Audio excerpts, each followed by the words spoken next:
నర్మదా నది లోతుల్లో మృత్యువు కూడా ఒక తల్లి అంతులేని ప్రేమ ముందు తలదించింది.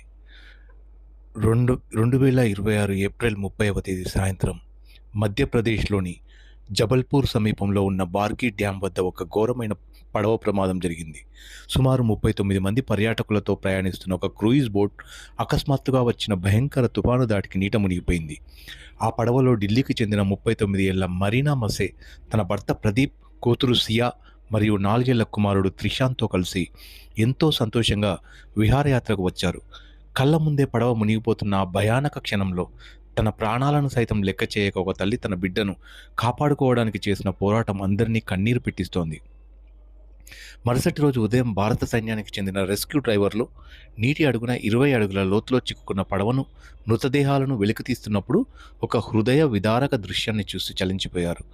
మరీనా ప్రాణాలు కోల్పోయినప్పటికీ తన 4 ఏళ్ల కొడుకును తన గుండెలకు హత్తుకుని 2 చేతులతో గట్టిగా పట్టుకొని ఉంది. పడవ క్యాబిన్లోకి నీరు వేగంగా వస్తున్న సమయంలో తన లైఫ్ జాకెట్ లోపల బిడ్డను దాచి అతనికి ఊపిరి ఆడేలా ఒక ఎయిర్ పాకెట్ సృష్టించడానికి ఆమె తన చివరి శ్వాస వరకు పోరాడింది.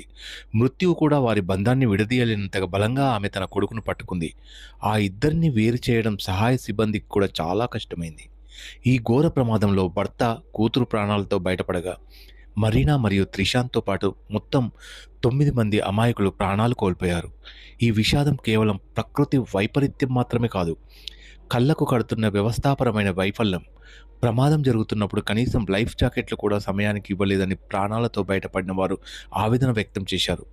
సరైన గవర్నెన్స్ మరియు అకౌంటబిలిటీ లోపించడం వల్లే ఇలాంటి ఘోరాలు పునరావృతం అవుతున్నాయి.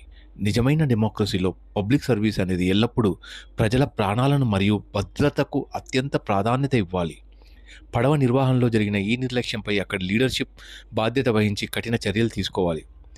మరణం ముంచుకొస్తున్న తన బిడ్డను కాపాడుకోవడానికి ఆ తల్లి చేసిన ఆఖరి ప్రయత్నం ప్రపంచంలో ఏ ప్రేమకు సాటి రాదని నిరూపించింది.